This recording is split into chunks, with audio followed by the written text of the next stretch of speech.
अस्सलाम वालेकुम। Kashi यगमई transmission online live आपके साथ। स्टोरी मज़ीद कंटिन्यू है, 5वां पार्ट है। तो काशिफ़ यगामी साहब जो बता रहे हैं वो हम सुनते हैं। जी, काशिफ़ यगामी साहब।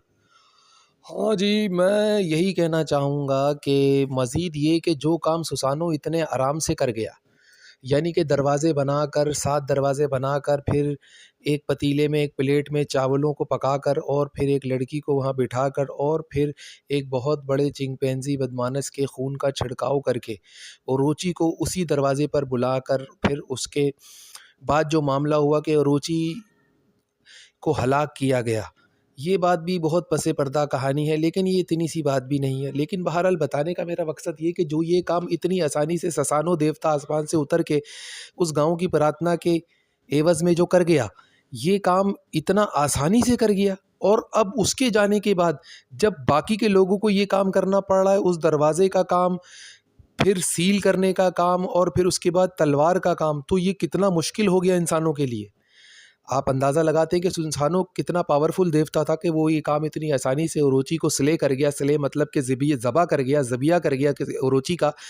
तो ये काम इतनी आसानी से कर गया। मगर जब हमको करना पड़ रहा है, गाँव वालों को, इंसानियत को, उसके लिए कबीले पैदा होंगे, ख़ानदान पैदा होंगे, फिर उनको वरदान मिलेंगे, आसमानी देवताओं से वरदान मिलेंगे, फिर ये जाके कहीं होगा। तो सुसानो ये सारा काम दोबारा नहीं कर सकता था?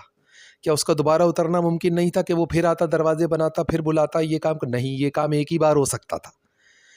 दोबारा शायद देवता के लिए भी ये बात पॉसिबल नहीं थी।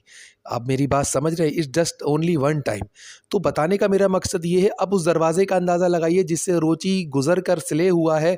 आगे कहानियों के अंदर भी उसी दरवाजे में टाइम मशीन का कॉन्सेप्ट आ रहा है।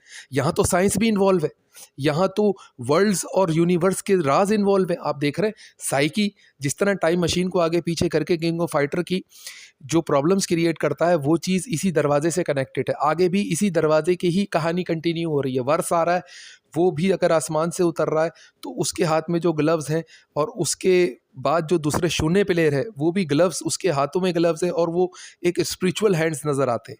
तो टाइम मशीन के हवाले से जो दरवाज़ा दिखाया जा रहा है वो भी इसी बेस स्टोरी से ही कनेक्ट है। मेरा बताने का मकसद ये है कि मैं कहानी का सीक्वल पेश कर रहा हूँ। अब ब्लड पैक की कहानी आ जाती है कि ओरोची के पास कुछ ऐसे सेल्स हैं कि अगर वो उसको इंसानी ब्लड के अंदर डाल दिया जाए तो फिर एक किस्म का ओरोची ब्लड पैक बन जाता है।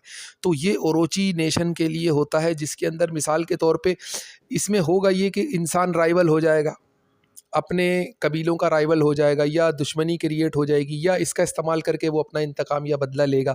तो एक तरीके से राइवल सेंस के लिए इसका इस्तेमाल किया जाता है इस ब्लड पैक का, यानी कि अपने राइवल्स को हराने के लिए, ताकत को पकड़ने के लिए। तो वो फाइटर्स को एक ऐसी पावर प्रोवाइड कर रहा है सिर्फ अपने ब्लड पैक, यानी एक किसी इंसान के ब्लड में या किसी ओरोची नेशन के ब्लड में अगर वो सेल्स डाल दिए जाएँ, यहाँ साइंस इन्वॉल्व हो गई है ओरोची ब्लड पैक बनाने के लिए, तो फिर वो इंसान काफ़ी ताकतवर हो जाता है, वो मुकाबले में काफ़ी ख़तरनाक हो जाता है और वो उसको हराना नामुमकिनात में से हो जाता है। दूसरी चीज़ ये है कि जो लोग ओरोची बर्थ हैं या ओरोची ब्लड के ज़रिए से पैदा हो रहे हैं, अब ये कैसे हो रहा है? देखिए, मैंने आपको पहले ही बताई ये बात कि हॉर्कस जो थे वो ओरोची के सर कितने हैं? 7 सर हैं उसके।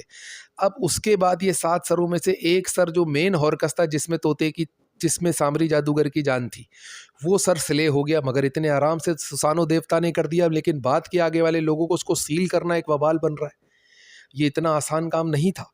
तो हमने तो बहुत मुख्तसर बयान कर दिया। अब हुआ ये है कि बाकी इंसानियत, वो जो 6 सर बचे, वो इंसानी दुनिया के अंदर ओरोची नेशन का इरक़ता करेंगे। अब ओरोची दुनिया में ओरोची इंसान पैदा हो रहे हैं, ओरोची ब्लड्स आगे सर्वाइवल कर रहे हैं। अब वो किसी भी भेस बदल के कबीले कुनबों के अंदर वो अपनी नेशंस को, अपनी डिसेंडेंट्स को बढ़ा रहे हैं। अब ये ओरोची ब्लड जब दुनिया में आ जाएंगे या फैल जाएंगे तो फिर इनके ब्लड के साथ एक ब्लड पैक बनेगा। अब वो ब्लड पैक जो भी अपने अंदर लगाएगा वो फिर ओरोची ब्लड हो जाएगा। आपने स्टोरी लाइन में सुना भी होगा कि अयूरी को बाज़-औक़ात ओरोची ब्लड भी कहा गया है, या उसको उसने अपना सन भी कहा है ओरोची को, लेकिन वो आफ्टर ब्लड पैक के कहा है, यानी उसने एक शख्स उसके कबीले से नहीं है मगर उसका ब्लड लेते ही उसका बेटा बन गया। तो जैसे ही वो ब्लड पैक इंसान अपने अंदर इनकारनेट करता है तो फिर वो ओरोची ब्लड हो जाता है। एक तरीक़ा तो ये है। और कुछ लोग ओरोची ब्लड पैदाइशी हैं, जैसे ओरोची की यशीरो टीम, ये जब आती है क्रिस, यशीरो और शर्मी। अब इसमें शर्मी कंफर्म नहीं है, मगर यशीरो और क्रिस, ये दोनों रियल ओरोची ब्लड है। इनको ब्लड पैक लगाने की ज़रूरत नहीं है, या इन्होंने ब्लड पैक के थ्रू अपने आप को ओरोची ब्लड नहीं बनाया है। तो ओरोची के पास दो रास्ते हैं, या तो एक ओरिजिनल इंसिस्ट्री के थ्रू वो ओरोची है, ओरोची ब्लड है, या फिर वो ब्लड पैक के थ्रू पावर्स को उठाने का ओरोची ब्लड है। देखिए, ब्लड पैक जब उठाओगे तो पावर्स वाला ओरोची ब्लड आएगा, और जो रियल ओरोची ब्लड है, यानी कि जो बाकी के 6 सरों के ज़रिए से जो इंसानियत के अंदर ये जो फैले हैं, ये जो इंसानियत के अंदर फैले हैं, वो लोग ओरोची ब्लड होते हैं, लेकिन वो ब्लड पैक नहीं है। ब्लड पैक क्या है कि ब्लड पैक जो बनाया है वो ओरोची ने अपने एक कुछ उसके ख़ास सेल्स हैं उसके ब्लड के, जब वो किसी और के ब्लड के साथ जब ओरोची उसको क्रिएट करेगा तो फिर एक ब्लड पैक बनेगा। तो ये है सारी बात।